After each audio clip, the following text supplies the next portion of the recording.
What's up guys, and welcome back to another episode of Career Mode. This is episode number 10. We start today's just off with a massive game here at home to Crystal Palace in the London derby, coming on the back of our drubbing in the Northwest against the champions Manchester City at the Etihad Stadium. Losing the game by 4-0. It's now 4 straight games in the Premier League without a win. Only one win in the league, that coming against Aston Villa since the new calendar year started. We needed a response here against Patrick Vieira's Crystal Palace, right now sat in mid-table. The first chance fell to the visitors though. David Raya making a great save before Gaita right before the half an hour mark kept the score at 0-0. And unfortunately, this was one of those games which was just so scrappy. I don't know if it was the conditions, the snow, us being low on confidence, I'm not entirely sure. But I just couldn't really create that many clear-cut chances. But to be fair, neither could the host. There was a whole host of blocked shots in this game, and interceptions, and wayward efforts, and passes going astray. Really a scrappy game even. And 86 minutes in, still tied at 0-0. This was like, I don't know, man. When it rains, it pours, I guess. That's the best way of putting it. Karlan Grant, dispossessed, goes down on the hard, frosty turf, stays down. It looked bad. It seemed bad. We feared the worst. And as you can see, come the end of the game, the goalless draw. There we go. Karlan Grant, ACL, done for 7 months. And is out for the rest of the season. We only signed him a few weeks ago, and now he's done for the rest of the campaign. My God, we just can't get any luck in our first season with Brentford. Gutted about that as well, because scored 2 goals on his debut against Middlesbrough in the FA Cup third round, and since then in the game time he's looked pretty lively, and his link-up play of Ivan Toney's been pretty decent. So now that Grant is done for the season with the ACL, you get 1 ACL every single season if you put the injury sliders up. It's Karlan Grant who's the unlucky man. He's literally just come in, and what a traumatic way to start your career with your new club. ACL done for the rest of the season.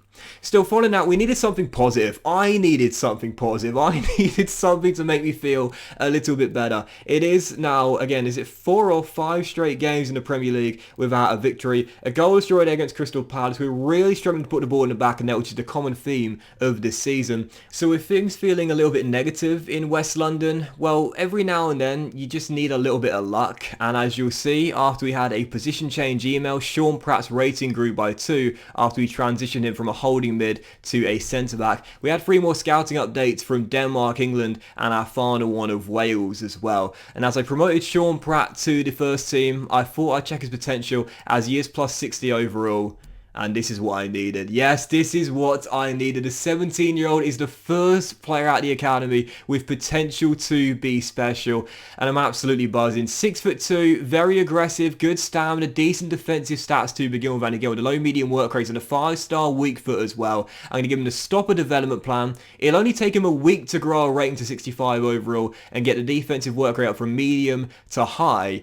That's what I needed right there. Things are looking really bleak in the Premier League. We're only just above the relegation zone, and there's a very good chance we're going down to the Championship after 1 year in the Premier League. But I mentioned it a couple episodes ago when we signed Karlan Grant. We want young players for the future who will still be with us, even if we go down to the second tier, that we can rebuild for the future with. And Sean Pratt could definitely be, and I'm sure will be, starting in our back line for many years to come.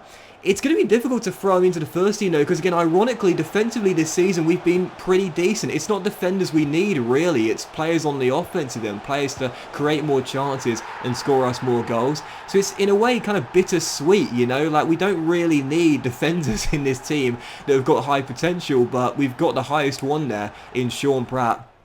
So getting him in the back three is going to be kind of difficult because, you know, Big Chris, Ethan Pinnock, they're always in the back three. And then it's one of Pontus Jansson or now Chris Metham coming in. So I don't really know how we're going to throw him in the first team. Do you gamble with the rest of the games to go in the Premier League and throw in a 17-year-old just because he's got high potential? That's a massive gamble when you're trying to stay in the Premier League. I guess we'll have to wait and see. Maybe this first season he'll have sort of like limited game time. We'll pick it up next season despite what division we play in. Still, for the second game of today's episode, a massive one in North London. Mikel Arteta's Arsenal away at the Emirates Stadium. Both teams need needing the points for different reasons. The Gunners took the lead, but late on in the game, Ivan Toney puts us back on level terms with 20 minutes on the clock and gives us a big equaliser. And 9 minutes afterwards, with the Gunners looking shell-shocked, oh yes, gets in. Ivan Toney turns from scorer to provider, wisely holds it up, sees Ricky J. Jones to his right, and what did I say when Ricky came in? He could be Ivan Toney 2.0. In the limited game time this season, he's been very good. He's got a decent goal to game ratio despite the low amount of minutes he's played this season, and that the biggest of his career. Arsenal 1, Brentford 2. It's J. Jones with the goal, and we lead at the Emirates. So for the final 10 minutes, it was all hands on deck. Just defend, defend, defend. Do everything you can to see out the biggest 3 points of the season, and our second scalp, our first one away from home. But unfortunately, it just wasn't to be. Dennis Zakaria, the former Borussia Mönchengladbach midfielder, finds just a little bit of space inside the area, and against the AI on Ultimate this year, that's all they need. Final minute of normal time and our hearts were broken. I thought we'd come from behind to claim a massive, priceless win at the Emirates Stadium. Just couldn't hold on. 2-2 the final score there. Arsenal claim a massive point for them. But for us, as you can see, 12 games to go. 2 points clear of Watford. That would have put us 4 points clear and given us a 2-game gap for the first time since the calendar year begun. Oh, I can't believe it. Yes, I would have taken a point, you know, originally against Arsenal. But since we were leading with 10 minutes to go, that's such a sickening blow, man. What a win that would have been, but it kind of just made me feel the familiar feeling we've had all season long, dejection at the final whistle.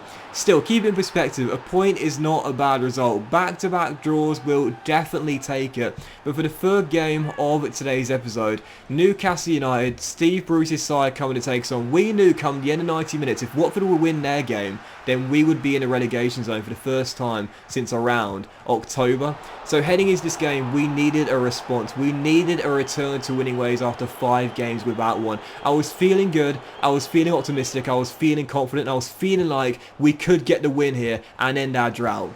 Callum Wilson had other plans. He scored 2 goals in the first half, and in this game, I don't know what to tell you, man. You guys know I'm a massive fan of Callum Wilson, both in the game, in real life. We used to call him clutch for all the late goals he used to score for us, but in this game, he just tore me apart and turned into prime Ronaldo. And I don't mean Cristiano Ronaldo, I mean R9. Ronaldo, the Brazilian legend. Every single time he picked the ball up and shot, it found the back of the net. He scored a hat-trick in the first hour and then bagged his 4th of the game soon after, rifling one in to the top corner. And what was I saying earlier, how we've been pretty decent defensively this season? Well, I don't know what happened in this game, but I was just all over the place with my backline, and Callum Wilson was literally unstoppable. He didn't just score 4, he scored 5. 9 minutes to go.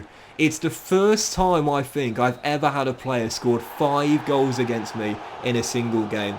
And it's one of my former superstars, Callum Clutch Wilson. 5, Brentford 0.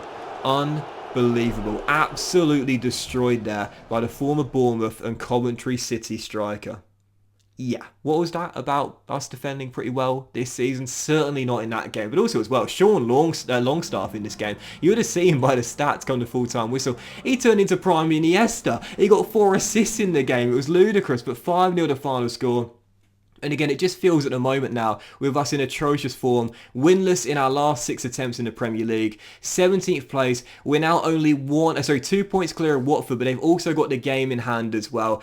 It just seems with Leeds and Norwich as well directly below the Hornets, only 3 points behind us right now, it just seems inevitable at some point we're going to be back in the bottom 3, and if Norwich do beat us in our very next game at Carrow Road, in what is the genuine definition of a relegation 6-pointer, then we will be in the relegation zone. Yep, lose our following game in the Premier League away at Carrow Road, and that's it. The Canaries will exit the relegation zone, and we will be in it. Scary times for Brentford, but it seems like the writing's been on the wall for a while now. How we've been above the bottom 3 for this long is just pure luck. You know, seriously, the form has been horrendous for so long. And again, it just seems inevitable at some point we'll go back into the bottom three. And once we're in there, I'm not sure we'll get back out of it.